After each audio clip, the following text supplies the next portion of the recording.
And welcome back to the Fireside stream. I am your host, Raymond McNeil, and joining me as always is the immortal Mollie Rhinemaster. Mollie, how are you doing today?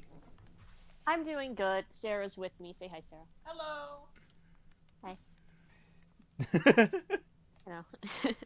So it is officially a frog day. Yes, it is. We're back on Frog Day. Apologies for any quality issues with Mollie. She forgot her camera or something. There are technical issues on her end, basically. Thanks for just admitting that. There's technical issues. It's fine. It happens all the time. The only reason I always look so good is I just never leave my house. What are you doing out there? Out there looking for jobs and hanging out with your girlfriends? No, I'm not shady. I'm not salty or anything about that. No. Yes. Girlfriend in video. Yes, girlfriend in video. Today. Girlfriend in stream. Yeah, girlfriend in stream. Today we are covering quite a few things, but mostly we're covering villains and them not interacting with their hero counterparts. I'm going to turn Mollie up a little bit so her mic picks up a little more. There we go. So with that is we had a few good submissions, and we're really excited to get to them. But the first one we actually have up today is Anime AK's piece, which had a specific submission. We'll get to that in just a minute. Is there any interesting news we want to talk about today? Any anecdotes? Any thoughts on maybe the newest episode that came out? Ruby.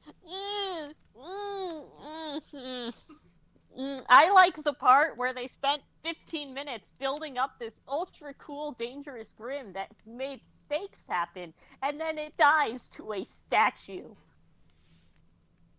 Yep. Sounds about right. Yeah, I mean, I say in the reaction, and I'm pretty sure. I'm not sure if Dashi's having her stream today or not.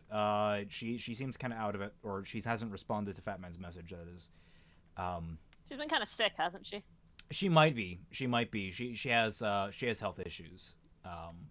And I mean, I can't like diagnose, but like I saw the last video and she sounded like she was having some sort of cold or flu of some sort. Yeah.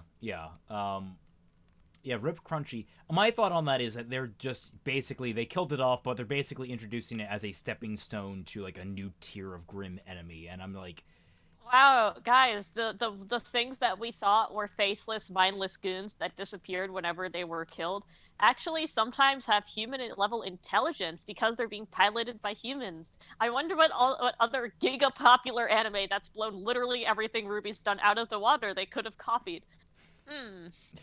And they also copied frickin' Venom by just how that thing wraps around the person and like has like the mouth over the head. Oh yeah, it looks exactly like Venom.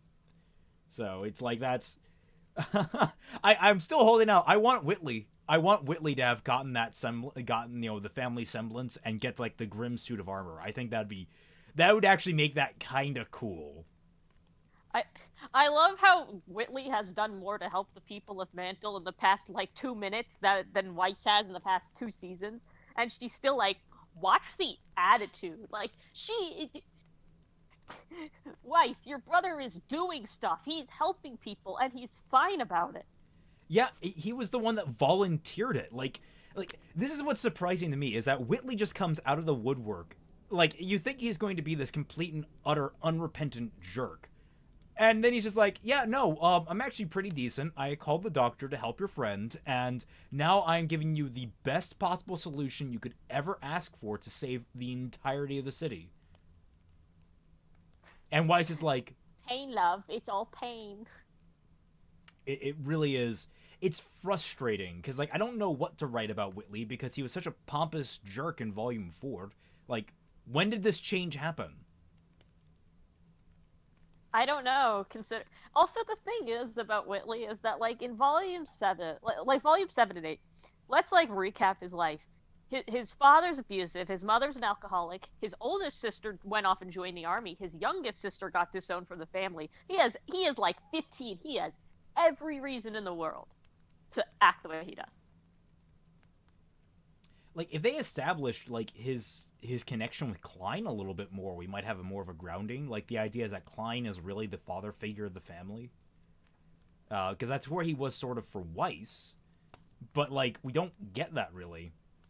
Ruby watching Blake struggle against a single Grim. That Ruby and Blake scene, the first Ruby and Blake scene since they've talked in Volume 1. It's so funny. Blake is like, "You've really helped me come into my own. I'm not a scared little girl anymore." I'm like, damn, that 3-line exchange in Volume 1 really must have done it.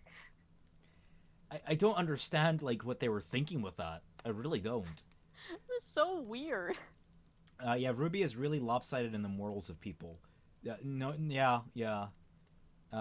And are they grateful for Whitley? No, they're not grateful. I don't understand it. You know, Whitley and his mom bamf their way through the entire episode.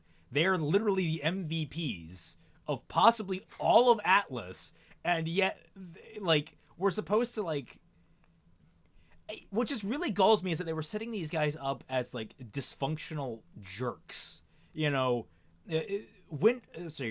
Willow was just sort of like, you know, 3 sheets to the wind constantly. And then, you know, Whitley was like the pompous, I'm gonna steal your job. But like then what? Like then they just show up the next season and they're suddenly saving lives. Like where was the transition? Was it just Jock getting arrested? Was Jock just so evil that he corrupted everyone around him? What's the message that we're supposed to take away from these characters? I feel like Weiss's family in Volume 8 and Weiss's family in Volume 4, despite the fact that there's only like a month between them, are just 2 completely different families. Also, Sarah wasn't able to hear the stream, so I'm kidding. That's what's happening here. So, I do my best. Yeah, not a scared little girl, says the ex-terrorist extremist. Yeah, freaking... Yeah, I'm not a scared little girl. This time I'm just a terrorist. Blake irritates me on so many levels. Blake is possibly the most infuriating character I've ever encountered in media. This is seriously the point where, like, I'm a big fan of EFAP. I want EFAP to cover Ruby. At least just 1 volume of Ruby. Just like the first volume. It's short enough that, like, you can get through it in, like, an hour and a half. Just, like... I want them to react to just, like, what the hell is this show? And I kind of want to get one of them hooked on it and see where that goes. I really... it's insane. Everything... I have it somewhere, but it's like somebody in the tundra going, everything connected to Blake becomes so frustrating, and it's, like, in a frame. Is it, like, one of those, investigation boards where it's, like, all the yarn pulled across? No, it's not like a fancy frame, it's just... But it's relevant, you know? Alright. Well, back to the subject at hand. Instead of talking about Ruby this entire time, we're just kind of let people get in, let people know our thoughts on the episode. That'd be a 12-hour EFAP. That would be a 2-parter 12-hour EFAP. That would be like, 24 hours of EFAP. Them covering Ruby. I guarantee you they would go longer than Fat Man did. I love Fat Man's, like, movie-length reviews. Oh yeah. It's wonderful. But that said, we have our 5 submissions for today. We're looking forward to all of them. The first one up is our specific challenge to Anime AK 116, who we specifically challenged just right characters having a nice day at a picnic. That was our challenge to him. Just at a picnic. Because he had a very bad case. I would say near terminal, actually. We were very concerned about him. Near terminal case of angstitis, where he was... Of the angsties. Of the angsties. So we're trying to break him of that. We're trying to just inject a little bit of levity, a little bit of fun into his writing style, and hopefully we'll see some improvement. I'm not hoping for a miracle. I'm hoping that we've cured him overnight, but hey, you never know. We'll see. We never know. He's made jumps before, and we have faith in you, man. Let's see what you got. So here we are. A Villains and Picnics by Anime AK-116. The Plains, Naboo, 1700 hours, 10 BBY, before the Battle of Yavin 4. Alright, we're starting off with Star Wars. Sorry, Star Wars. Your head lays on Cinder's lap, apostrophe S. I'm going to be editing, I guess. Cinder's lap, as she looked onto the 5 children. They were playing with the platoon of clone troopers. The air smelled of purple roses and sweet honey as the breeze carried the scent from the forest. The plains kicked up dust and seedlings to spread as the tall grass swayed in the cool winds. Your eyes were close to trying to get some sleep. However, the sounds of a stomach growled in anger, as you had yet to eat anything. You don't have to have as you had yet to eat anything because it's implied by the fact that your stomach's growling. Also, I feel like that tense scene is weird. However, the sounds of a stomach growled in anger. Growling in anger. Yeah. However, the sounds of a stomach growling in anger, like I feel like you're like there's not an end to that sentence. She tilted her head in surprise as she had not seen you eat anything at all today. Aren't you hungry, Frederick? You look up to her, seeing her concerned made her cute. Well, as cute as one who holds the title of Princess of the Galactic Empire could be. The sky was clear of clouds and blue as the river that flowed into the lake nearby. I'm fine, milady. I'm just meditating. Seems to me you were snoring. Haven't you been sleeping well during the Outer Rim siege? Do you know what it's like sleeping on the ground for as long as I? She rolled her eyes at that. Just eat. I made this food. Are you doing like a pseudo British accent because it's Star Wars and that's how everyone talks? Yes. In the prequels, that's how everyone spoke. And really early Princess Leia. If you pay attention in episode 4, she has this weird British affectation that occasionally popped in. Like, I could smell your foul stench coming from parsecs away, or something like that. Just eat. I made this food specifically for you to get the taste of dry ration bars off your tongue. Something tells me the Porter Shelter wasn't your friend during the Clone Wars. You're just angry I burnt your eggs yesterday morning, says the woman who was screaming my name behind a soundproof blast door last night.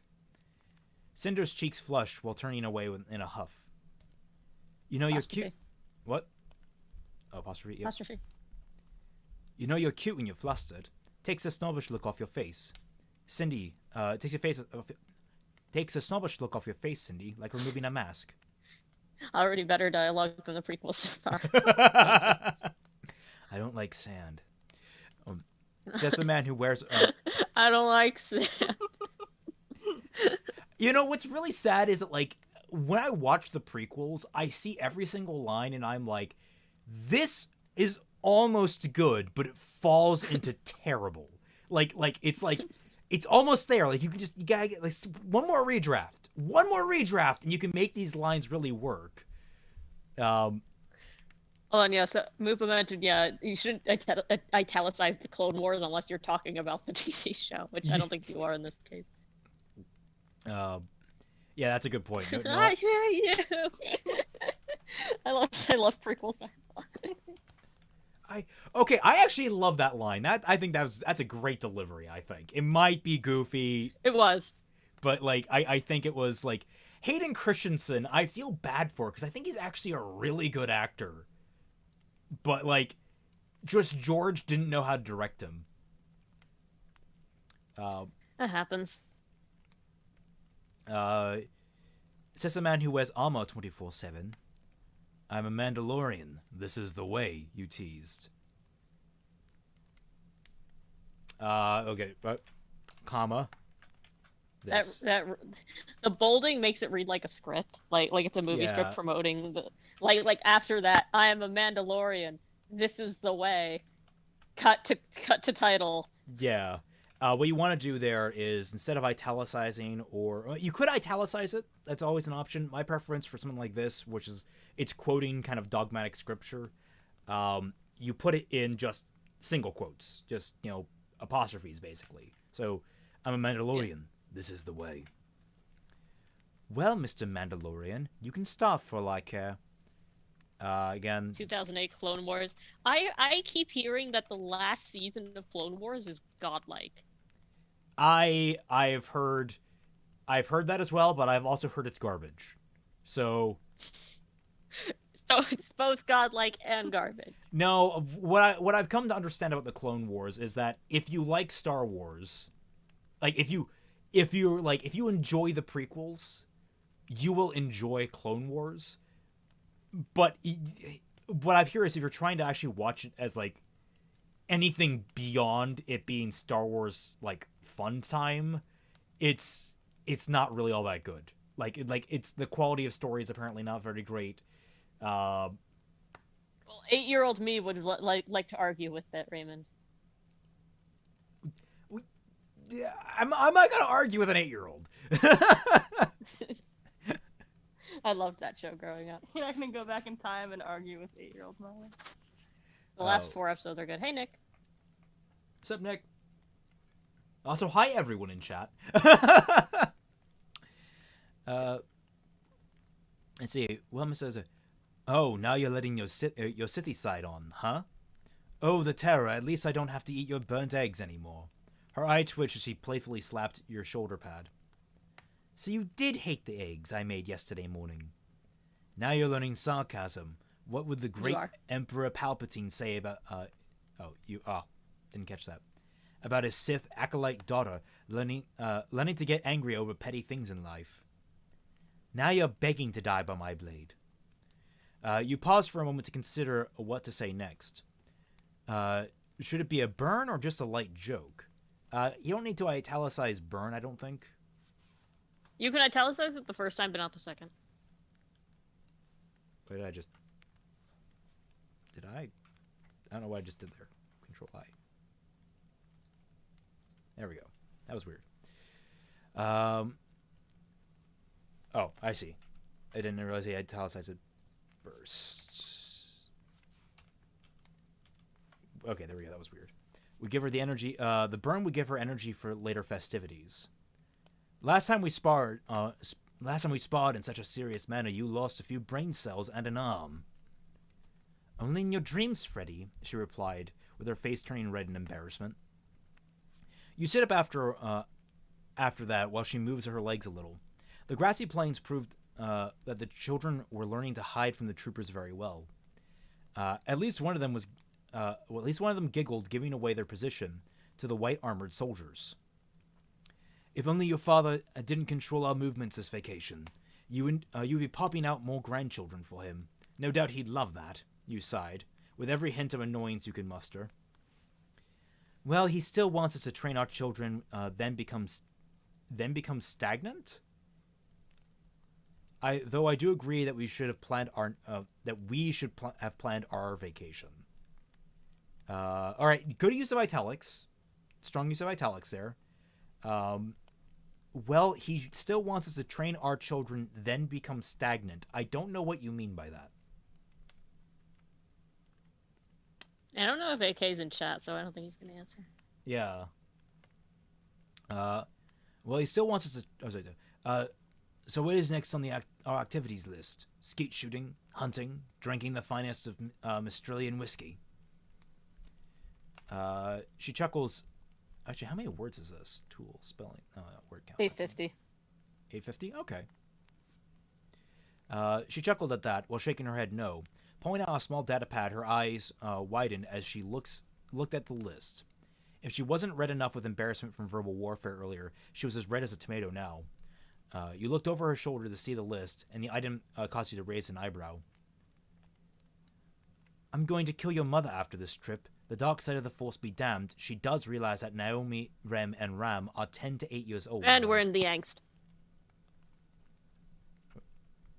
No. I don't think she's in the angst. I think she's like being like, oh, I'm going to kill your mother. Like, oh, she's done something stupid. Like, you're going some... I struggle sometimes. My social skills have completely regressed in the past year. Please forgive me. You're going somewhere else instead of helping me explain what sex is. I'm not going to explain male anatomy to them while I can go hunting with the boys. Oh, who is this reading this? Is this? Oh, this is him saying, okay. You're going somewhere else instead of explaining what sex is. I'm not explaining the male anatomy to them when I can go hunting with the boys. Which reminds me, Cody, I'm taking second squad and the boys to go hunting. Take the girls back to the lake house. Oh, and where do you think you're going? What the list said, take the boys hunting. I'm staying as far away from your task as possible. If you so much as... You already left, didn't you? Cinder looked up from the list to see that her husband had left with the aforementioned second squad. Cody ran up to her with the rest of the platoon. Her daughters emerged from their armored security escort. With a sigh, Cinder stood up and walked to her daughters at the center of the troopers' formation. Come, girls, your grandmother has asked me to teach you the three of you something important. Is it new lightsaber force techniques, mother? The eldest daughter asked. I am a British child. And when I go through a traumatic event, I will suddenly become Asian. Thanks, Ren. I'm never going to understand that. I don't understand Why either. isn't It's Nora weird. British? British Nora could be cute. Samantha Ireland doing a British accent? Actually, you know what? Never mind. We shouldn't have asked. That would be horrendous. Think of her trying to do a Scandinavian accent. That's worse. But yeah, then their last line is, no, Cinder replied in embarrassment. Alright, so, marked improvement. You're not trying to be all mysterious and such. Subject matters... He kind of understands this dialogue and characterization. It's just when he's doing angst, it clogs the writing flow because he's focused on trying to be cool and angsty. So when you take that away, it's actually not bad. Yeah. So I don't know what to challenge him next with. This was fairly strong. You gotta get a better sense of grammar and structure. Throughout all this, there was issues I think with switching tenses. And I was overall though he did a good job. Yeah, overall this is a marked improvement. Very much a marked It was a lot more engaging than his previous submissions. So I mean, he should definitely kind of stick on this path and try. He seems to like this kind of romantic comedy type of dynamic. If he just kind of keeps pushing at it, he could probably have something. Yeah, here's also the thing. Apologies for me thinking that the word "kill" instantly instantly assumed angst. Again, I'm struggling and also tired. I mean, my delivery could have probably been better on that to give a better indication of what he was saying. I was just I was reading it at the same time. Yeah, you were as kind I of was somber. So I didn't know what he was saying at the time, or actually, it was her. I was saying it from her perspective, but it was really him saying it because I was confused on who was speaking. But I finally got that. He really likes Star Wars. He really does. Yeah. Maybe next time we should ask him to not do Star Wars. Yeah, we'll add that to the next challenge for you, non-Star Wars. But I'll say, one thing you might want to look into, if you really want the angsty stuff, look with opening like this. Look on opening with this kind of stuff.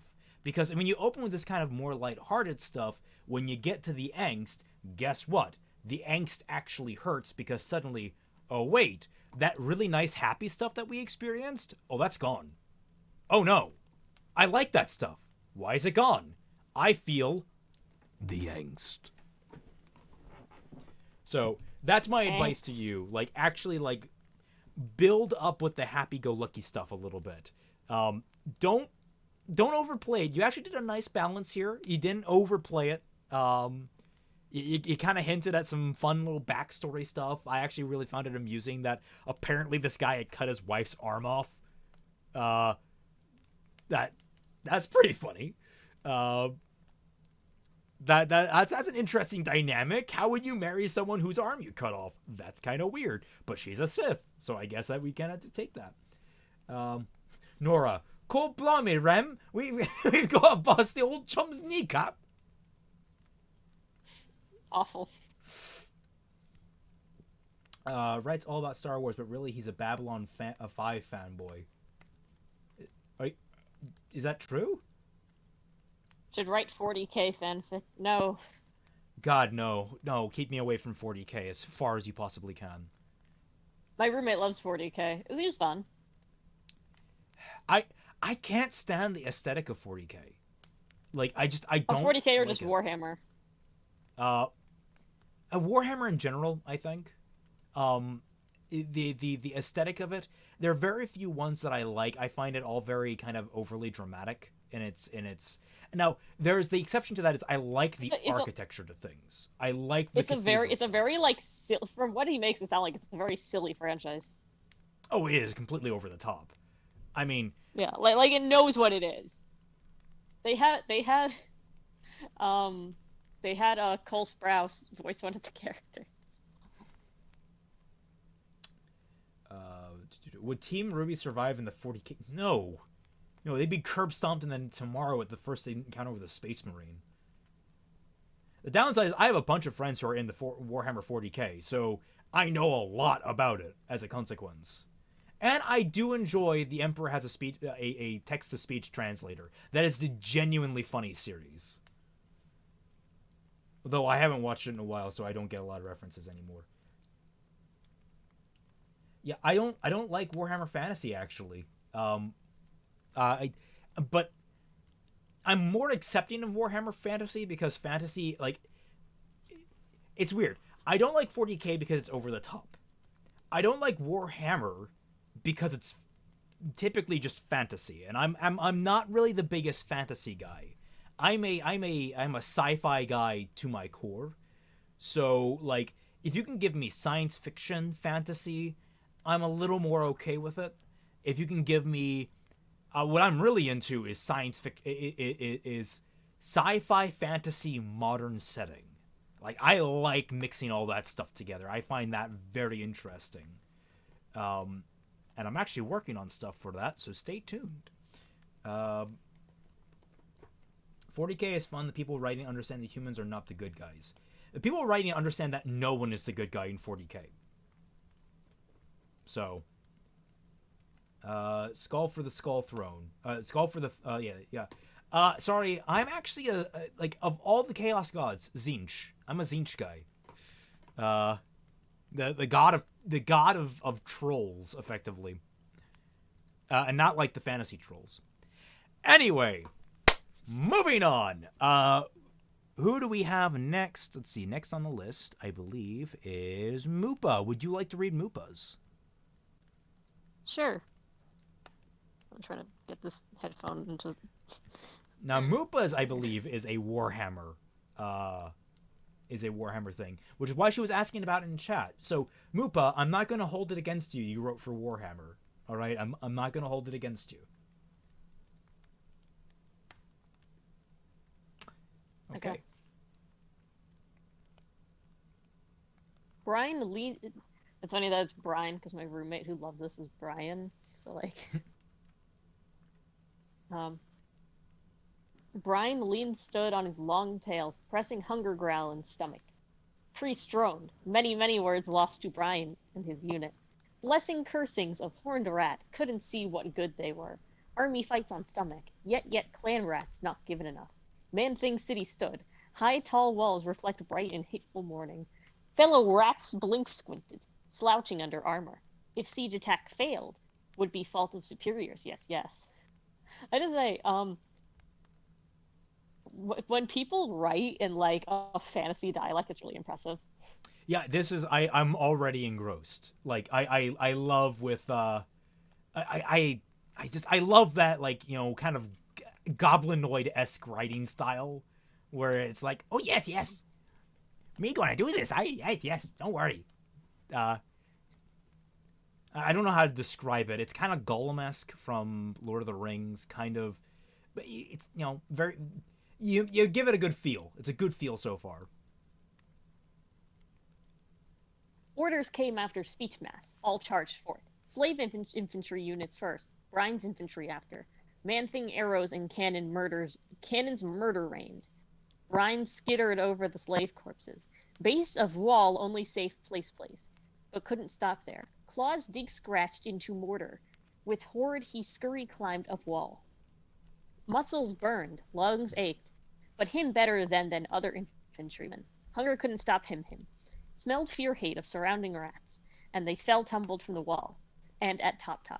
Man-things were fighting, sharp, nasty blades swinging. 3 rats felled in single strikes, screech clutching throats, blood stained their fur. Disgusting man-things stood triumphant, till Brian's sword found his gut. 2 left, 5 Skaven jumped on same man-thing, many rat bodies slain dead on ramparts. But Vermintide was coming, and could smell fear in savages.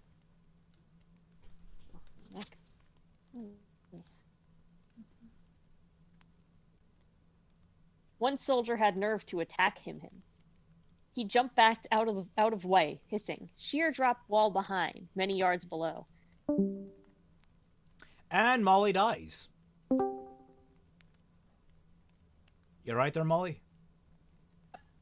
It dropped. Okay. Once again, please forgive me. I have Spectrum.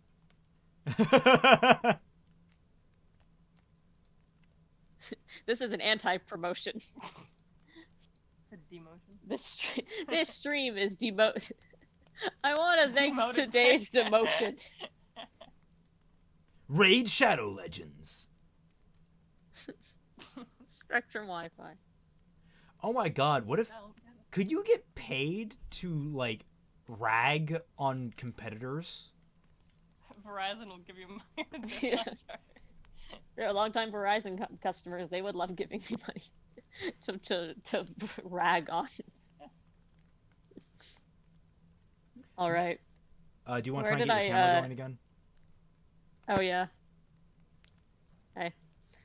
Where did I leave off? You left off... One soldier in order to attack him. I think he jumped out of the way. Jumped back out of the way. Okay. He jumped back out of way. Like someone quoted me in chat. Sheer drop wall behind, many yards below. Man-thing spear leveled at his chest. Strike ready. Fellow Skaven appeared on rampart. Brian grabbed him, dragged in front, just before Man-Thing's spear attack. Unlucky Skaven screamed with spear in back, while Man-Thing tried to dislodge weapon. Brian stab killed him in throat. Already Brian's breath's ragged, and still only few Man-Things have begun retreat. Still sun was low in Sky. Jake bracing himself, Brian ran with next Skaven pack at another wounded Man-Thing. Brian kick-knocked over wooden crate. Sun gone after many hours. A cool good evening set in. Sky purple. Hunger pangs only got worse. Craven Man-Things had fled out of back ways, abandoning stonewood buildings. Scurry searching of other troops throughout city, sniffing out warpstone. Brian stopped at boarded blocked door of house, kicked it down with a snarl.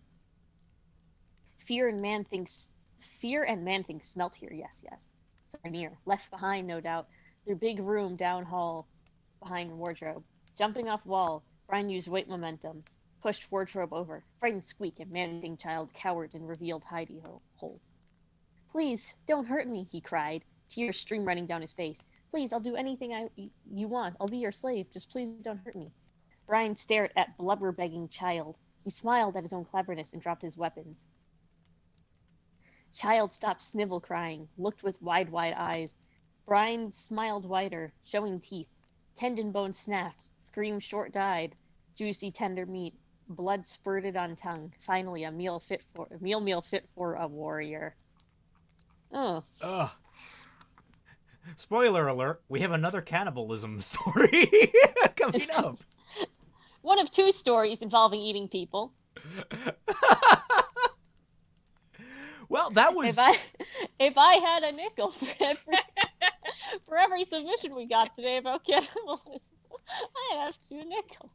Which isn't a lot, but it's strange that it happened twice. Yep, Starlight, we'll get to yours at the very end. You're the last one on the list. Yes, Mupa, great work. I loved this. This is great. It's very creepy. It's very Warhammer.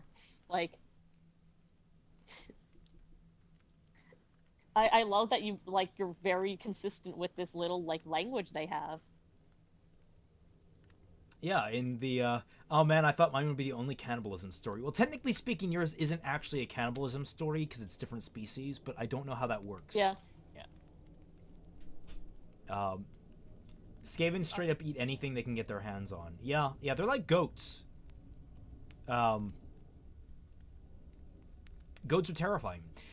Anyway, no, yes, this was actually, I think, this just shows what someone with a command of the language can do. You see, there are a lot of people out there that you haven't quite mastered grammar, you haven't quite mastered formatting, you haven't quite mastered maybe spelling in certain ways. This is what happens when you actually master those elements. You can start playing with them. You can start genuinely like messing around with them. None of this is kosher when it comes to actual grammatical formatting or like anything, but it works. Oh no. It does. It works because you understand it. Like you know what they're getting at. And this is why it's important. It's not just learning the rules, it's understanding the rules. It's understanding why a semicolon exists. Why does a semicolon exist? Because it connects these clauses in a certain way. It's there to serve a role in the actual way our writing system is structured. So it's all about comprehension of the rules, not just learning the rules, but knowing them. So the first is you learn the rules, then you understand them. That's how the process should be. The idea of making a story that really has impact on people comes first from technical mastery, and then from learning how to use that properly. So like a really great example is Francisco Goya, the artist. He a lot of his paintings were like portraits of nobles. Just straight up, very realistic portraits of people who paid him, right? What he's remembered for is like his Spanish War pictures, the black paintings. They're not like technically perfect. It's not a perfect representation of humans. It's not every detail is in there. It's not hyper realistic like Twitter is obsessed with. It's emotional. It is so the black paintings are perhaps some of the most disturbing things ever painted. Because Francisco Goya knew the rules and he knew how to use them. Yeah. Yeah, it's just that is the key to good writing, is knowing the rules and knowing when to break the rules. Yeah. Like to really make something that's impactful is more than just knowing the grammar, because there are a lot of people who write with proper grammar. A technical report has proper grammar, but it has no impact because it's a technical report. I've read a few things before where like the technicals are actually off, but the emotion carries it anyway, so I don't care as much. Oh yeah, one of my favorite novels is Halo: The Fall of Reach, where they go into how the Spartans in the Halo franchise were created, so like Master Chief and the like, and they go into all the technicals of like all the different chemicals they put in there, how their armor suits work, how the Mjolnir armor works. They go into all these technical details. I could not for the life of you tell you if any of it was correct. Now I know that some of it's correct because, if I understand it, the author is actually a doctor. He was a field medic, I think, in the military at some point, so he actually knows what he's talking about to some degree. But like, it doesn't matter. It doesn't matter whether or not if it's technically correct. It matters that it was told in such a way that it was convincing. Yeah, like it really does make a difference. What art? The thing that separates like art from what isn't art, in my opinion, is the emotional impact. Like I know that sounds pretentious, but the concept of like I guess there's a difference between like technique and art, because you can be really technically mastered in something. Like you could be a really technically proficient violinist, right? But you could also be, if you can be replaced by like FL Studio, that's a problem, because if you have like no emotion in your playing and you're basically just a robot doing everything perfectly, I may as well open up a MIDI program. Yeah, yeah. It's really one of those things that's hard to. I've meditated on it before. It's like, what changes? Actually, I'm watching through Princess Tutu right now with a friend. Because I've heard it's good, and it is very interesting how there's so much of focus on ballet. It's a very there's no combat in the show. It's all about dancing and ballet, and there's there's talk about how the main character, she's not actually very good at ballet. She's graceless, but she has this energy to the way that she performs that makes her kind of interesting to watch, kind of interesting as a character. And there are professionals that are commenting that this is a spark that I don't have, and I don't know how to get it back type deal. And I find that very interesting. So I actually meditated a little bit, like, what defines that? How can you? It's one of those things you can't really quantify because it's so unique to each person, but how do you do the exact same motion between two different people and have it done in such a way that one of them is clearly better, even though they are doing the exact same thing? And it's one of those like really weird esoteric things that's really hard to capture. It is, but I think you can tell. I think it's easier to tell in a performing art than in writing, It is. or in painting than in writing. But I mean, I look at like what we just read. That is someone who has submitted week after week, improved, really cared, and is and has hit this point where she's like, okay, I've gotten kind of the technical part down. And she's trying new things, and that shows like that passion and drive to improve beyond what is considered like, I guess like a scholastic level of writing. And you see that in a lot of our submissions, like Anime AK, is improving every week and writing and writing and writing, and you can admire that passion because that passion leads to improvement if done right. Of course. It's just like It's actually, I think it's it might knowing that this has like a good end. Yes.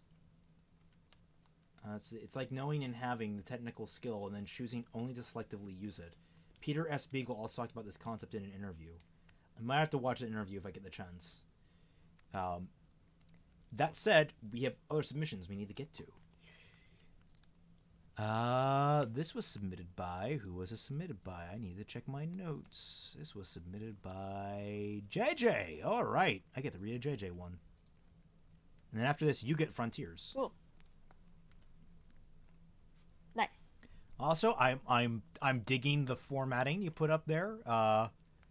Cute. JJ really the impresses little header me. is very nice. This man, JJ, you really impressed me with just the little details you put in to make things look nice. Like that's really cool.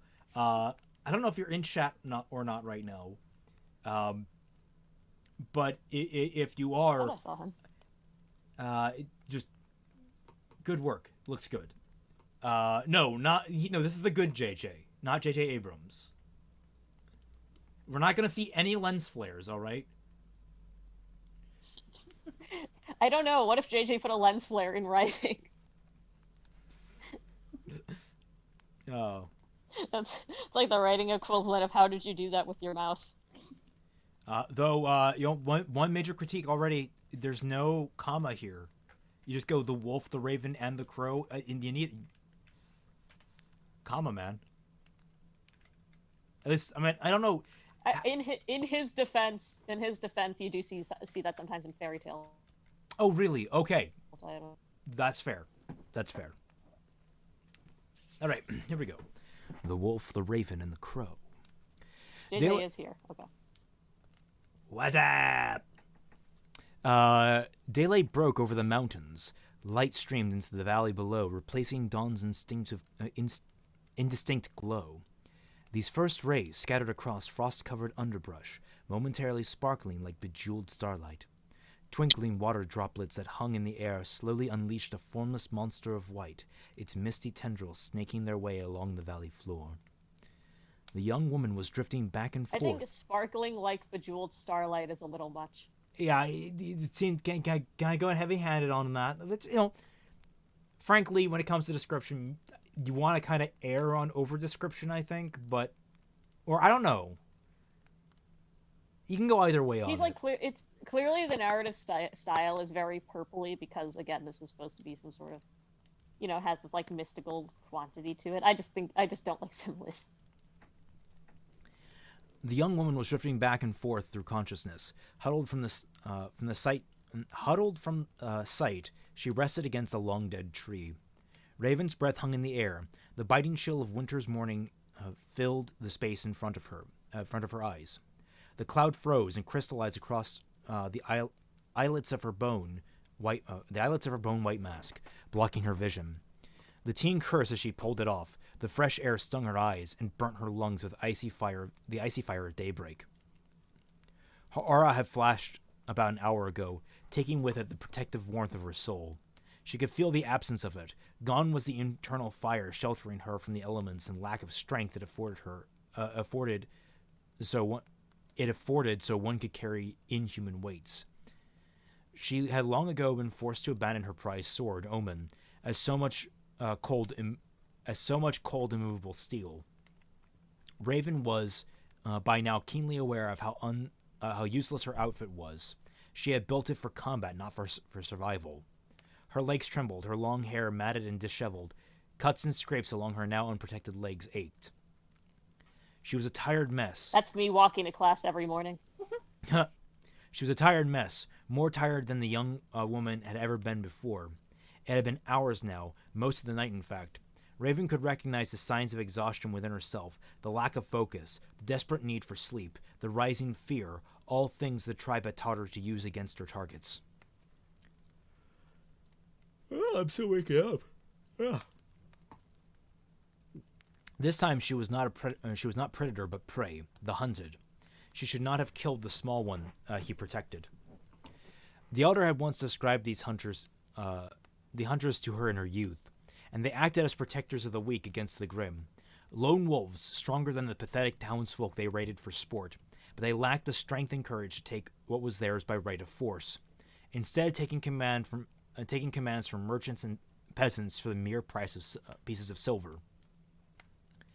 They were weak, she thought to herself. But these words rang hollow. Raven was the one hiding for her life in this desolate place. Two of her party lay dead miles away, but she was unsure of what point her brother had become. Two of her party lay dead miles away, and she was unsure at what point her brother had become separated, or if he was even still alive. Raven was staring at her mask, its soulless black eyes taunting her. Its skull-like features lacked a mouth, but she felt it grinning with a macabre, ear-to-ear smile. Her mind wandering, she spoke a long-forgotten child's rhyme, whispered under her breath. You act as beast, now beast you are. Run now, cub, run so far. She threw the useless Man, that's mask. a fucked up rhyme. Yeah. She threw the useless mask away in disgust, watching its long tumbling arc with unfocused eyes. The crack of rifle fire echoed and bounced against the marled tree and valley walls, giving no clue as to its origins. Raven watched as the still grinning mask exploded. 1,000 tiny shards of white danced in the air, glittering as if winter's first snow. Panic overtook Raven as she failed to find footing, slipping back down into muddy, fetid water.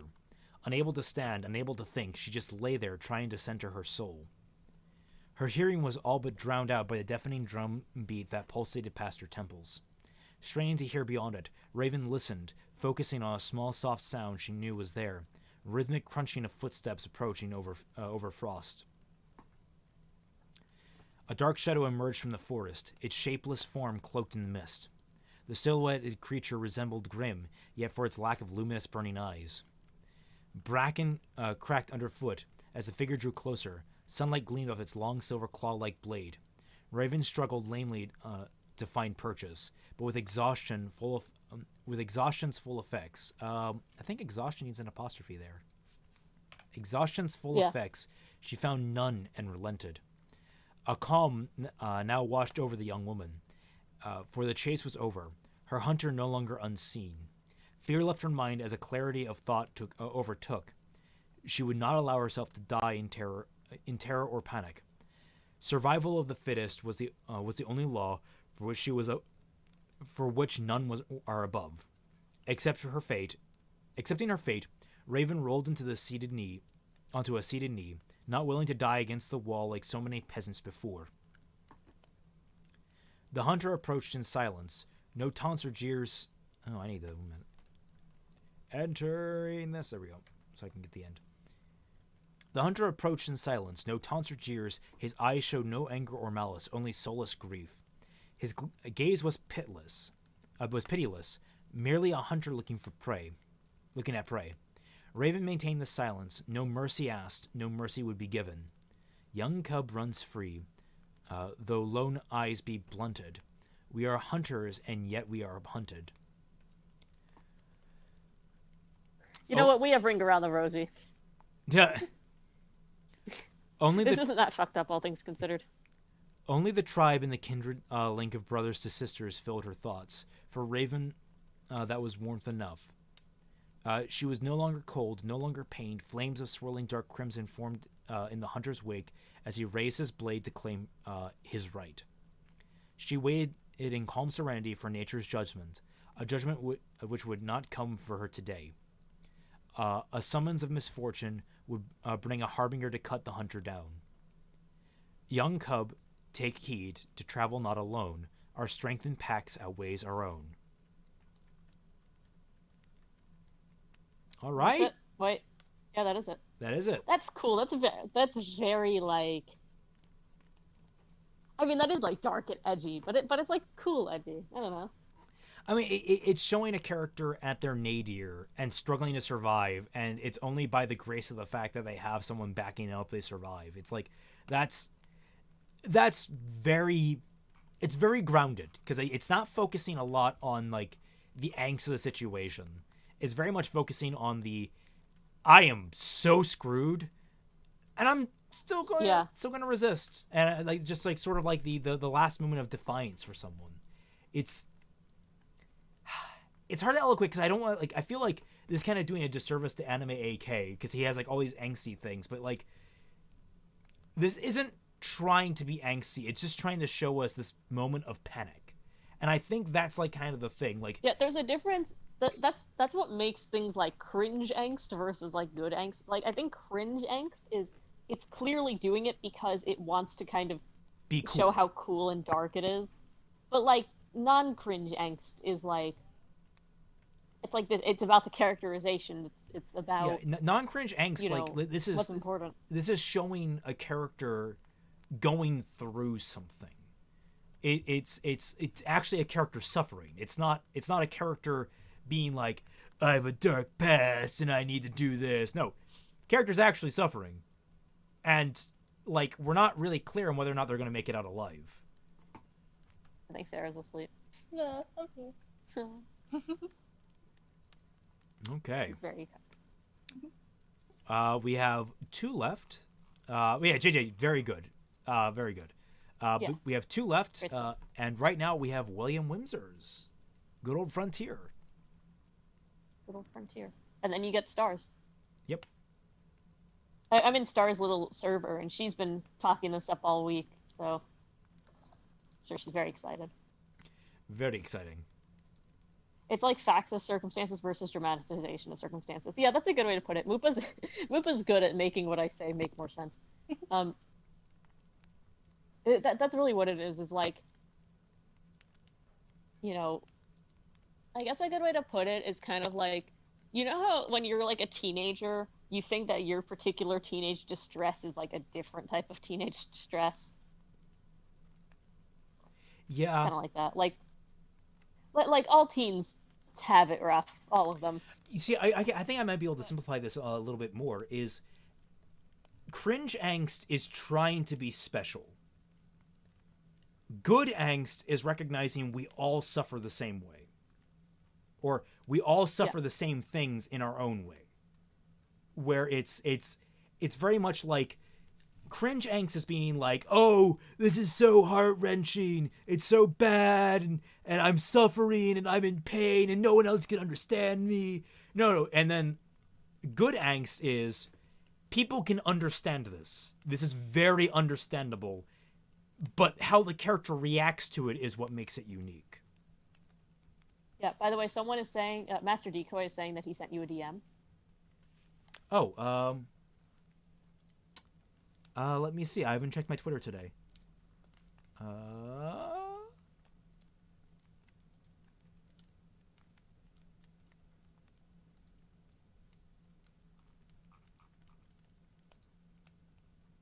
I did not. I have messages open, so I should be getting it. Is there? Oh wait, message requests. Oh, they don't.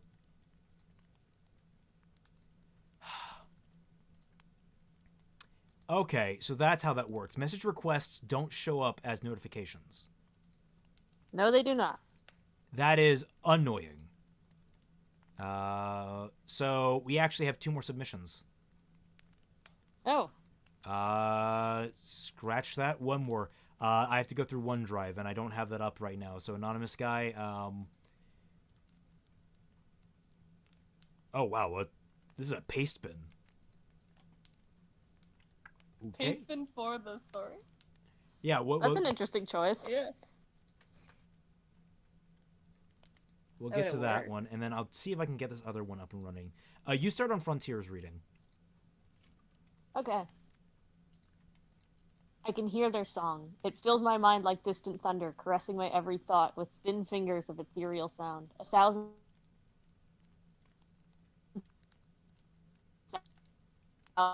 You're roboting voices really singing of such voices to excellent question. Please forgive me. I use Spectrum. hard. We did Spectrum in this household. We do Spectrum. Okay. It fills my mind like distant thunder, caressing my every thought with thin fingers of ethereal sound. 1,000 voices singing of such wondrous things. Each voice seeks a new truth, new reality. Answers to questions beyond the power of my small mind to even conceive. No two sing alike, no two sing the same, yet they sing in such beautiful harmony. Each voice alone a discordant note to the greater whole, united in both form and purpose. The plurality made singular, the impossible made manifest, unfathomable in its scale and rapturous in its beauty. They are perfection. They are revelation. They are one. I cast myself at their feet, prostrate as I plead forgiveness of my mortal sins. Okay, this is getting angsty. I'm like curious to see what this, because he usually like makes it a twist, so I'm curious to see where this is going. It's gonna be Barney. I'm Molly secretly a robot. I am unworthy, unfit to abide with such divine communion as those melodies that sound within me. What creature could possibly be to stand before the One, a mere wretch of flesh and mortality? The very idea is madness, blasphemy, heresy of the darkest time. But the One is kind.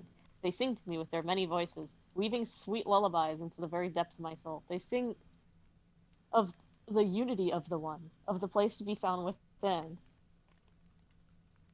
of freedom from want and worry.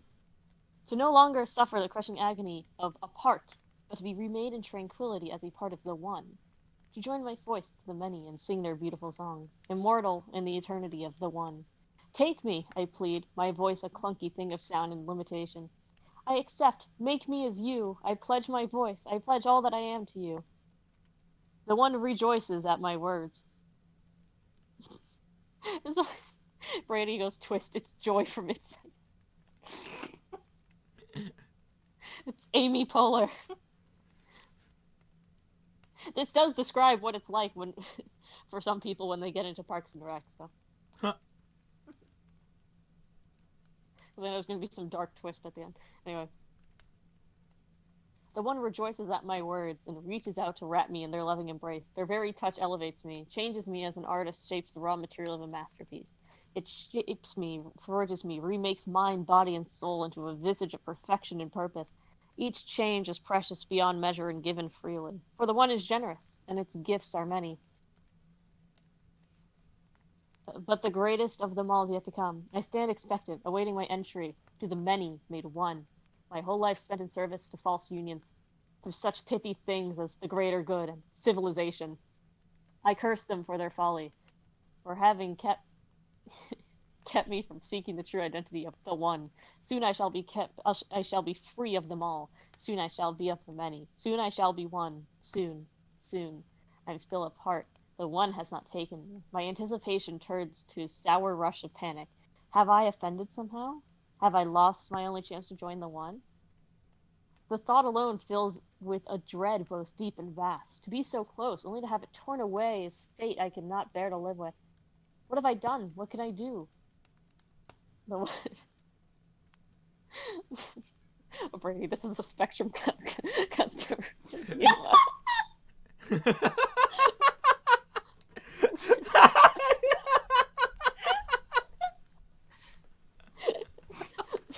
Someone post this to Spectrum. I would love to see this on like their Yelp or something like that.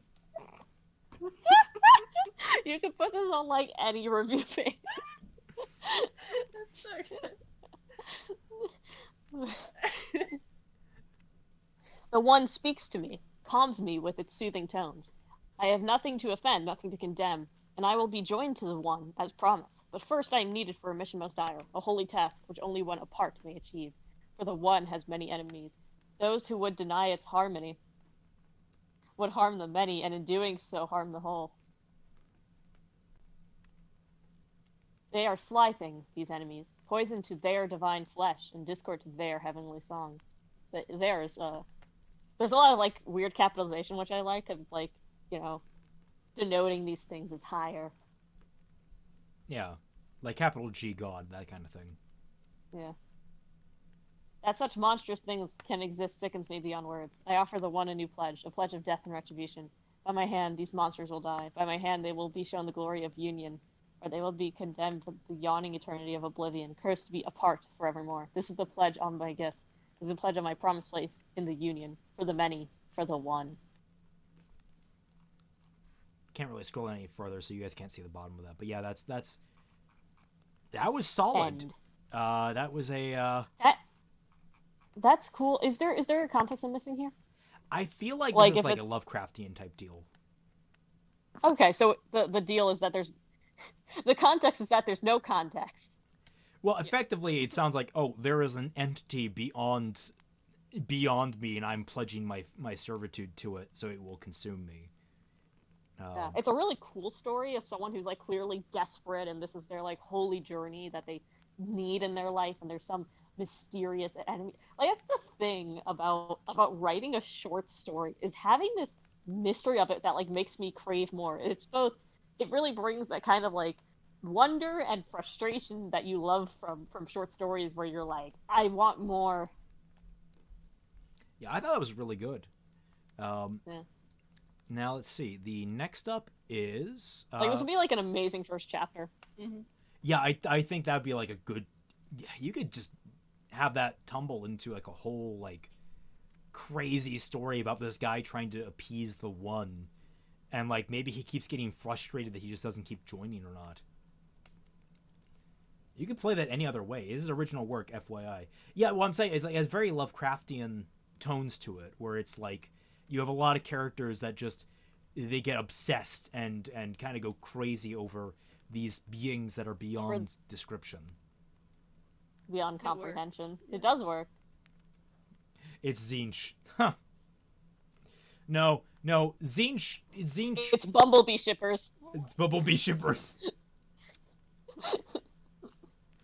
Could probably fit most hive mind things. There's a lot of different hive minds you could fit it, but like you could really spin off into anything. I think that'd be a really great start to. It's a metaphor for trying to not get canceled on Ruby Twitter. It's a metaphor for trying not to get canceled at all. Jesus Christ. All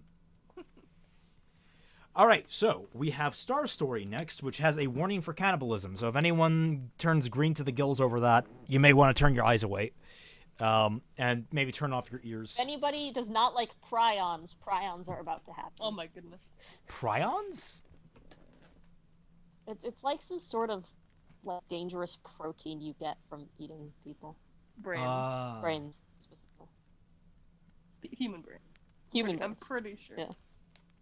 What about monkey I remember, brains? vaguely. I don't know. Okay. Monkey brain is what I have. Oh, Hunger twists in her stomach, coiled like a weasel with its teeth sunken into her intestines. Her back, stiff as wood, hasn't moved in quite a while. Her legs, her arms. Why don't you put a space after the ellipses? It frustrates me. Her legs, her arms, a thin layer of frost has settled there, making them even stiffer. Floof, no OO in chat. Bad boy. Everyone, spray bottle floof now. She looks up at the ceiling, biting her lip as her face twists into a smile. I told you I'd never stay in a cage, she murmurs, closing her eyes. All around her, corpses sat in pools of frozen blood. The knowledge of their existence sends a wave of bliss with a gentle warmth throughout her body. Her fingers twitch as if that heat is real.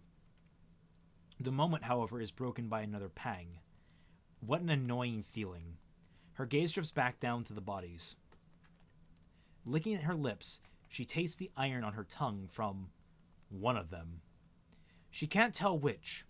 Is the taste really that bad, or is it rather good? Her stomach squeezes itself, twitching in protest. Outside of her own volition, her hands reach forward and press against one of the bodies. Next thing she knows, she's inches from one's torn neck, her mouth agape as the smell of frozen flesh, too cold to rot, fills her nostrils. She pauses. They're already dead, she murmurs. Their skin is so cold, void of the spark that usually fills people when you're pressed against them. The young girl's fingers twitch. As if seeking out warmth, she finds her hands rein over the man. Yes, he is a man. Looking at his face, she can see that clearly in his jaws, the strength in them. Disgusting, she recoils, gagging at the thought. She can't eat a man. There's nothing more disgusting. From within her abdomen, protests scream. Disgusting or not, does she have a choice? Gripping her stomach, she lunges forward, with her eyes closed and jaws open. The ice is hard to bite through, but she manages.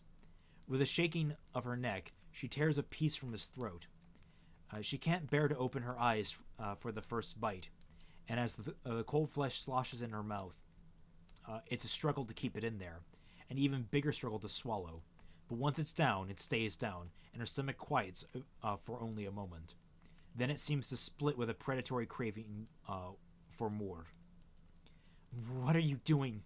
She gasps, placing a hand on her forehead.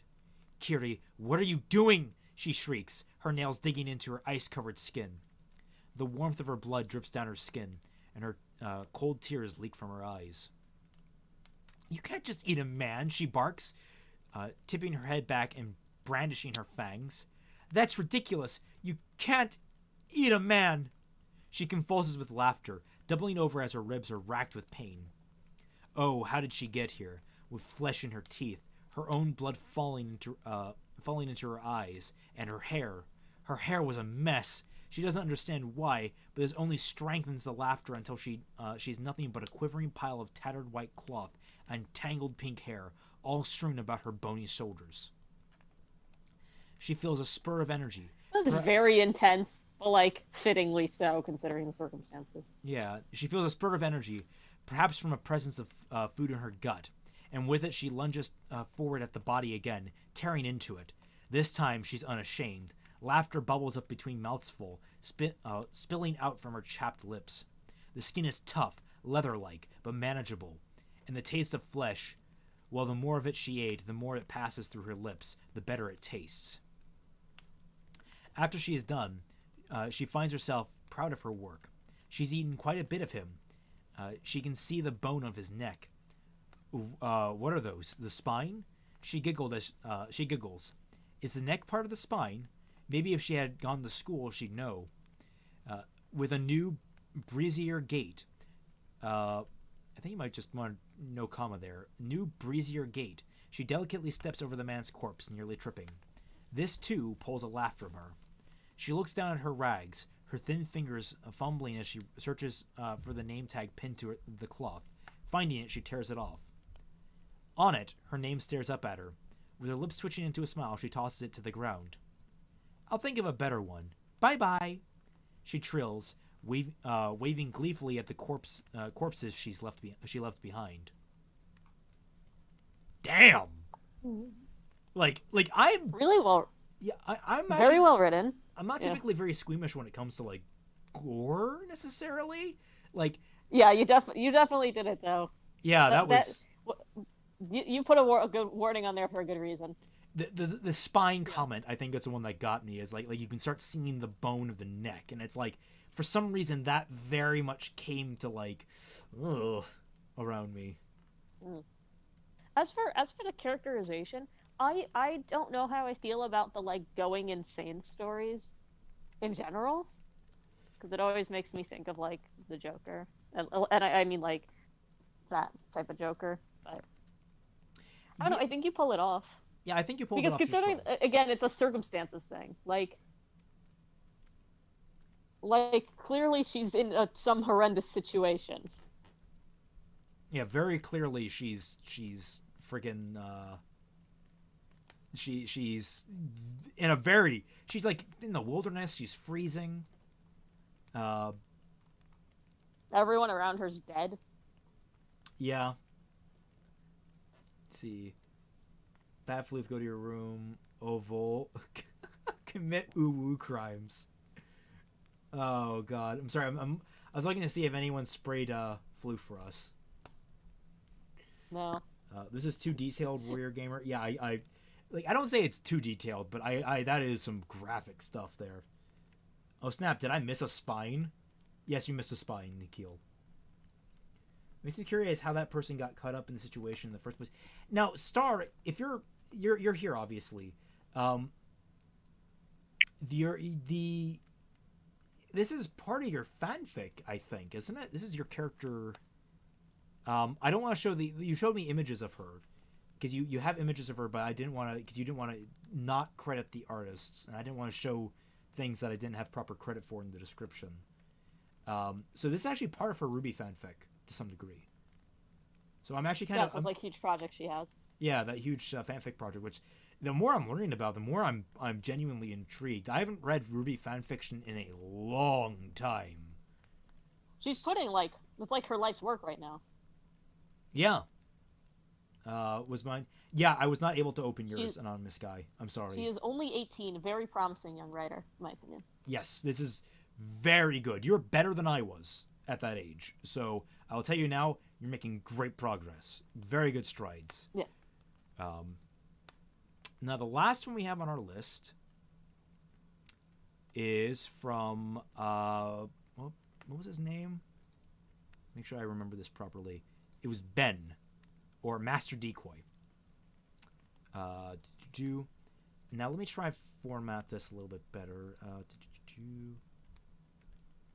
Music rankings maybe, and then properties. It won't be in the fanfic, but I do plan to write a Pixie-based side story. So Pixie is the real name of this character. Ah. Or I guess the pseudonym. Okay, there we go. Oh no, that's. Then Ruby eats Blake's leg in the end. Here we go, a little bit better. Using your music rankings, the one that I had for your music rankings to work. All right, this is a longish paste spin, but we'll be good, I think. Do you want to read this one? I can send you the link. Sure. There you go. Keeps me on task.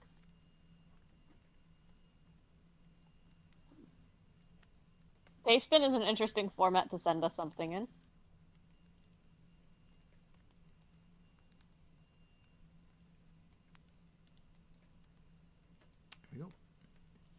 Yeah, this is long. I don't know. I think Pastebin makes it look longer because it's not like double space. Yeah. Floof is gonna try to speedrun this prompt. Well, we're almost done, so. Yeah, Floof, you might want to just wait for the next week's prompt, or the week after next prompt. You guys know what we're going to do next week? Isn't most of Ruby fanfic's Bumblebee? Yeah. I wonder actually. I think most of them are actually just John.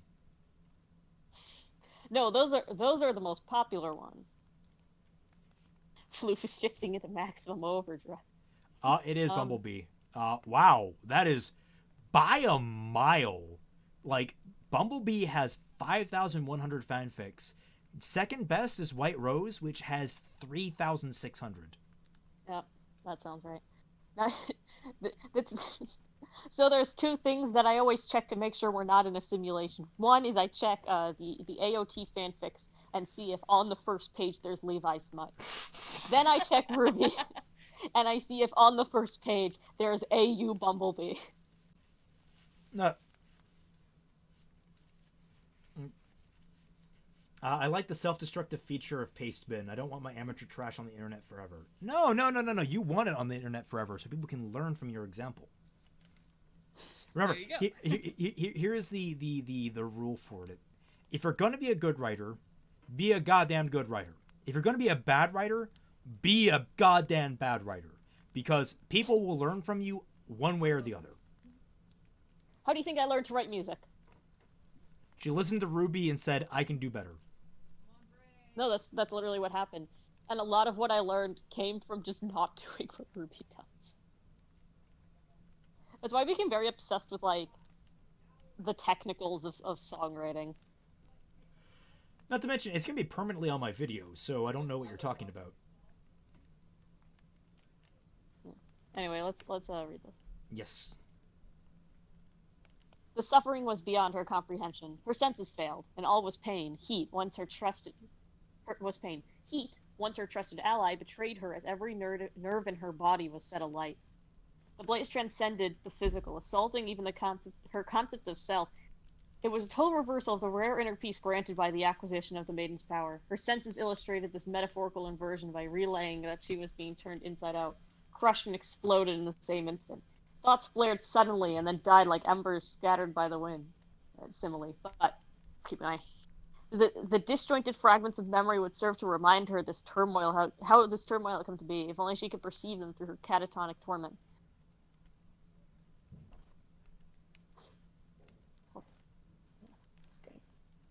Making his headphone thing work.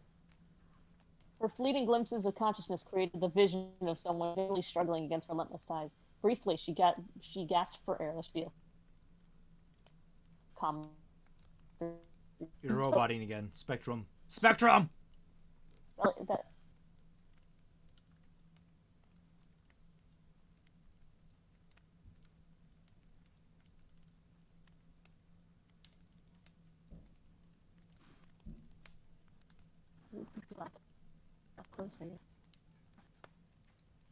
Are we good? Yeah, there we go. We're good. Spectrum, please. Okay.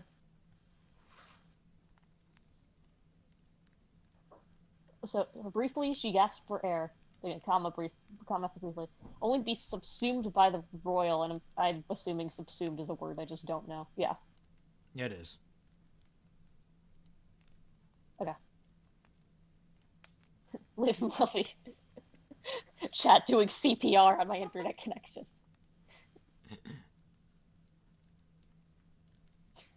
As the sequence repeated, the water thickened and its hold strengthened. She surfaced less and her breaths yielded diminishing returns.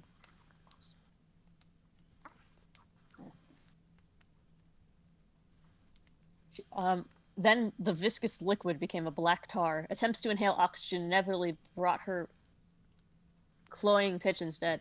It coated her cheeks and tongue, draining the moisture from her mouth.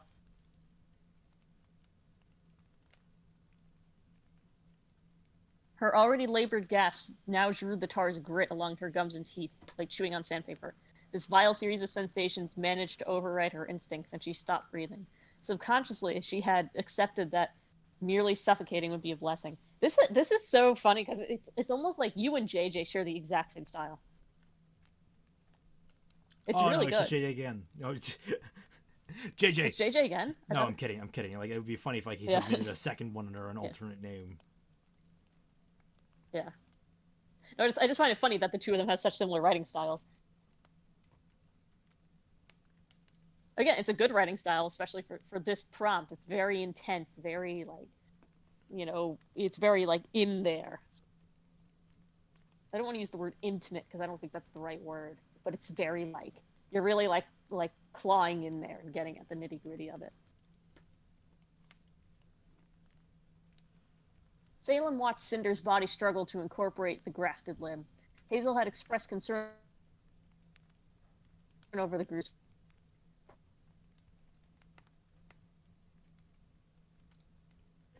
Salem had made her shrink.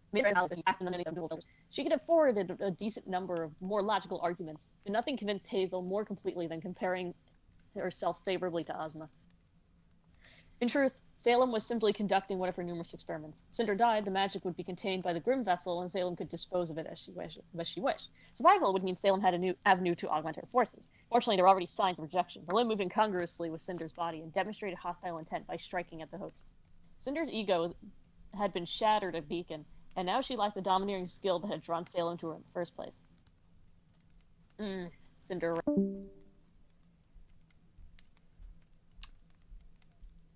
Well, good stream, everybody.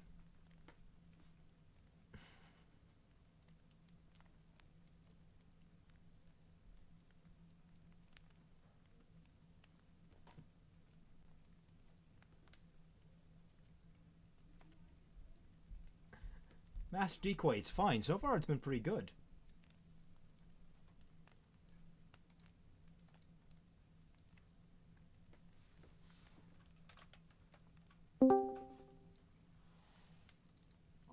Oh, there we go. Okay, we're good.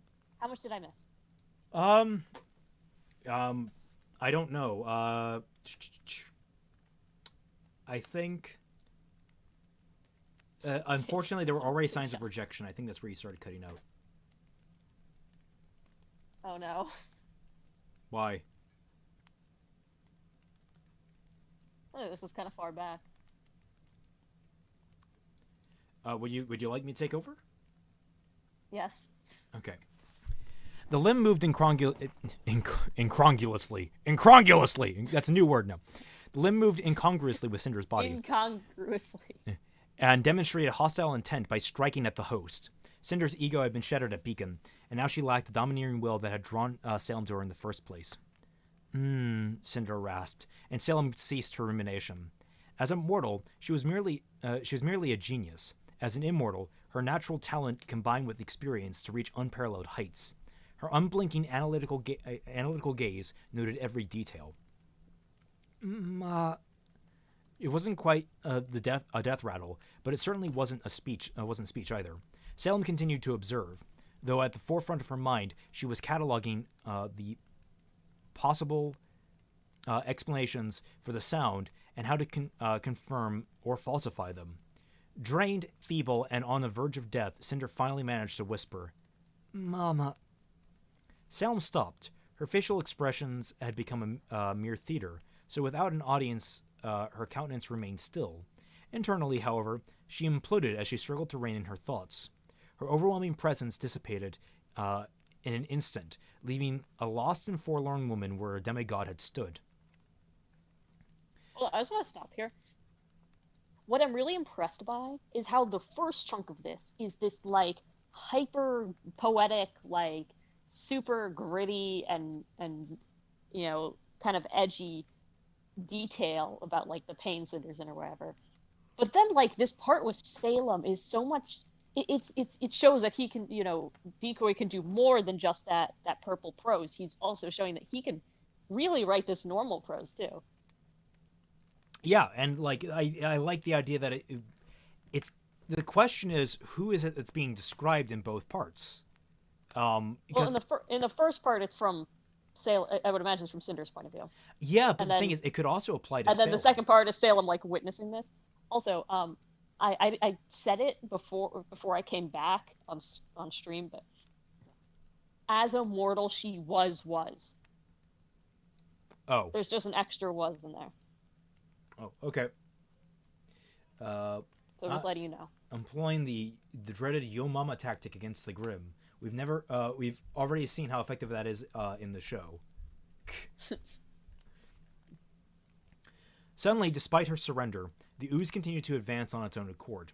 No longer a bubbling ichor, the invasive matter became a hive.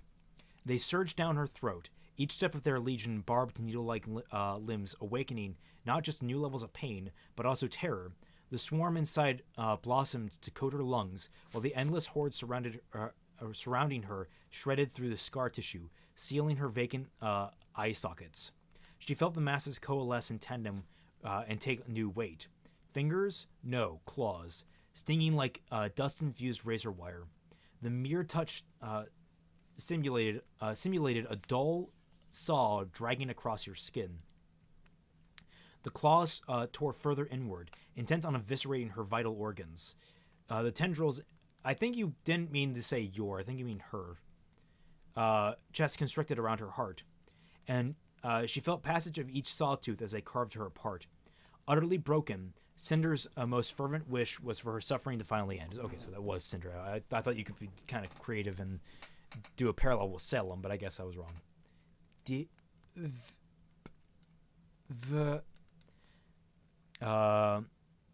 Cinder heard the barest figments of a voice, but she did not care. A spectral vision that could have been Emerald seemed to plead with her, but she did not care. She was dying, but she did not care. The all-consuming pain that had blotted out her existence began to ebb, and she knew it was finally over. Cinder was dead. Cinder was alive. Salem's apostrophe S looming form cast a shadow over her, restraining the grim creations in a vice grip. Even after she seized it, the abhorrent prosthetic still held its razor crest fingers at the ready, poised to rip Cinder apart. It did not struggle in the hand of its mistress, nor did it relent. It simply waited as Salem slowly returned to her full faculties. The silence and stillness of the room was total, save for Cinder's faltering breaths. A simple mental command suppressed the grim and drained it of its animus. Passing a hand over the maiden's chest infused her with magic, strengthening her heartbeat and steadying her breathing. Salem laid the flaccid limb back on the table as a seer floated through the doorway. She positioned it for optimal observation, but paused at her reflection in the crystal shell. Briefly concentrating, she reassembled her imperious and aloof exterior before leaving to begin a new line of research. That was an interesting read. That was awesome. So let's see. Floof. That was really well done. Nope, Floof has cuties. That's it. Alrighty. Also, Molly, your video is not back on yet. Oh. There we go. See my beautiful face? Yes. Make sure the entire chat can appreciate it. It was nice of the gods to give Salem eternal youth along with immortality. Yeah, that was nice of them. Also, I swear this was supposed to be immortality, but you just keep getting older. But Salem just became more and more interesting. Salem is an interesting character, or it can be, in the right hands. Your hands. You did it well. Yeah, Vico, this is really good. We'd love to see more submissions. In fact, we were talking before the stream, and that we've been kind of getting the same few people. So we'd like to see fresh meat. Who usually doesn't submit? Like send it in, and we're going to try to be a little less harsh. Yeah, remember when we're being harsh on people, it's just because we know you can do better. In a fuller work, it would be more ambiguous. Raymond, you got the secret message. Okay, sweet. I actually picked up on that. Nice. What secret message? That it was supposed to be sort of. I think what I'm hearing as understanding is the opening description was supposed to be kind of a is it Cinder or is it Salem type deal, where it's describing kind of both of them going through the same processes. I see. I think. I mean, I might be misunderstanding that. Yeah, because it does sound like it could also be Salem, like in the primordial ooze, the grim ooze. Let's face it, Salem is only interesting because the show hasn't had her talk much yet. I mean, yeah. Fair. Hey, Neo. Word limits and all that. I didn't want to write a novel. Fair. Yeah. What should our next prompt be? Our next prompt? I was thinking this is out of nowhere, but have we done character death? Character death? No, we haven't. Writing a good character death is such a fragile thing. Okay. Because it's used at so many different parts of stories. And again, we talk about like not being angsty. That's an interesting one because that's where a lot of like cringe angst comes from, is character death. Yeah. Though for Anime AK, we are still keeping up with the unique submission style. You're going to do something different. You're going to write about a character's birth. No, don't. I don't want to read about birth. Post-birth. How about I mean, yeah, that does fit with the theme. I'm sure he'll do something interesting in Star Wars related with that. Well, I mean, There's we can something challenge him. about We can the, make him like, a further challenge by Jedi not making thing it for it. I Star don't know. Wars related. What? We can make it even more challenging on him by saying not Star Wars related. Not Star Wars related. Not Star Wars, not Ruby. Like we could really press him on it. Because I read about like new parents or birthdays. I think Master Decoy's birthday is more like in line. Okay, so a birthday. Surprise Bus's best death. I will never recover from the cold open of Zombieland Saga. That is such a good show. I love it. That is my favorite cold open of any anime. Truck-kun, no! That was our joke in Japan, is that there's like, we don't really see that kind of truck very often in the States, but they're all over Japan. Like that design of truck, like with the very flat front. We have some of them, but we don't have them very frequently, at least not where I am. And so that was our joke, is that whenever we saw them, we just referred to them as truck-san. Or truck-kun, that was it, truck-kun. Truck-kun. Truck-kun, no. But yes, so for Anime AK in specific, it's birthday, that's not Star Wars, and not Ruby. Yeah. Those are your character challenges. Death, huh? So should there be an additional challenge of making it as non-angsty as possible? I mean, it's a character death. It's going to be angsty. Make it non. I don't know. We need a word to just differentiate cringe angst from not cringe angst. You have to make it angsty. Don't make it emo. Yeah. Let's try and give a better like rule on them for that. Like, do we want to try and challenge them in something else? Like beyond just character death. We gotta have something else. I think like a secondary objective to aim for. I don't know. Let's see what chat says. Write completely mundane, everyday scene that isn't a diner scene. That's too easy.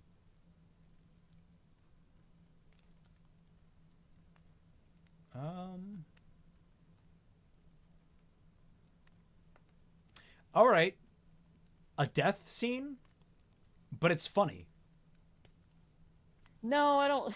I want to see a good death scene. Okay. All right. Also, I'm realizing the angle I've been filming at this entire time. Just pretend it makes me look taller. Well, right now your screen's not showing anything, although it's not like connection, I don't think. Just not showing that. I could put myself at a normal angle. I'm sideways. And now I'm normal. Hey, everyone. For some reason, you're not showing up. Here, let me... Oh, there we go. Weird. All right, well, how about a happy death? Honestly, this might just be an open one. I want to see people just kind of have different ideas with this. Okay. All right, well, we'll leave this one open. So 2 weeks from now, we want your submissions on character death. Okay? Everyone good on that? And we would both love to see new blood in the pool. I mean, we love Mupa, we love Frontier, we love you, Anime AK. We care about you, buddy. We would like to see new, fresh blood. So if you're squeamish about submitting, don't be scared. All right? The worst we can do is criticize you. All right? And when you get Except down me, to who it, can stick my hand through the screen. Yeah. Well, only if your internet connection keeps up. It's the one thing stopping me from doing it. Man, I look like garbage in this stream. Like, physically. I just look like garbage. I'm wearing a nice shirt, too. But yes, So we'll leave it to. We'll go back down to 500 words. I like 500 words for everyone. I think that's nice and safe. And you should be able to get something out. This is like kind of a flash fiction story. So that's your challenge. Death scene. We love to see new blood. Fascinated with character death. And for Anime AK, no Star Wars, no Ruby, and it's a birthday. That's your challenge. Now, next week, what should we do? Oh yeah, because we're doing that like every other week now. Yes. I don't know. I would love to do something with like maybe reading something. So like you've been talking about like Ace Attorney streams. That could be fun. Okay, we can try and set up an Ace Attorney stream. Well, I mean, again, let's see what chat wants. That's a good question. Chat usually sometimes. What do you want, chat? Something a little different. Oh, where do we submit these stories? To me on Twitter or in Discord. Or to me in Discord if you know me.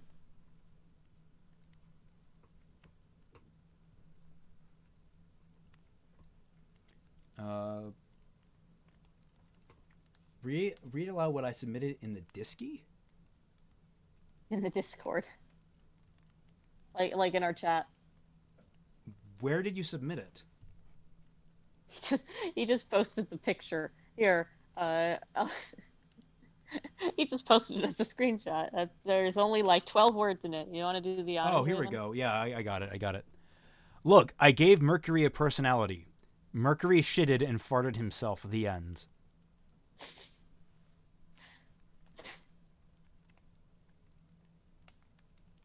Floof, you're the Shakespeare of our time. Truly. And I mean that with all the animus I can muster. No. Ace Attorney sounds fun. Ace Attorney, all right. What? Let's do like a really good case. Well, I mean, we really, honestly, we should just because me and Fat Man stopped at the end of one. We could just go right into Rise from the Ashes. Nice. Yeah, and I can try and get Fat Man Live my dream of voicing Emma. We can try and get Fat Man along favorite. too, which I think would be kind of a fun thing. We could get multiple people in the stream. Though the downside of that is I might conflict with the weekly Ruby streams, which this week's Ruby stream, if I understand it correctly, is canceled. I was just watching some of my Discord messages go by, and it sounds like Dashi isn't feeling very well, so there's no stream for the Ruby stuff. But next week there probably will be, so I might have to coordinate with Fat Man and timing on that. Okay. So we'll see. So next week, probably Phoenix Wright. The week after, we review your stories for Death. Again, we're looking for new blood. And one more time, Anime AK, no Ruby, no Star Wars, birthday. That's everything. Just reiterating so everyone's on the same page. Thank you all so much for joining us. Remember that if you want to talk to me or Molly, well, Molly's not in the Discord anymore, but if you want to talk to me or Fat Man or Dashi, you can always Patreon me. The Patreon is linked down below. Remember that all streams go up on the alternative channel.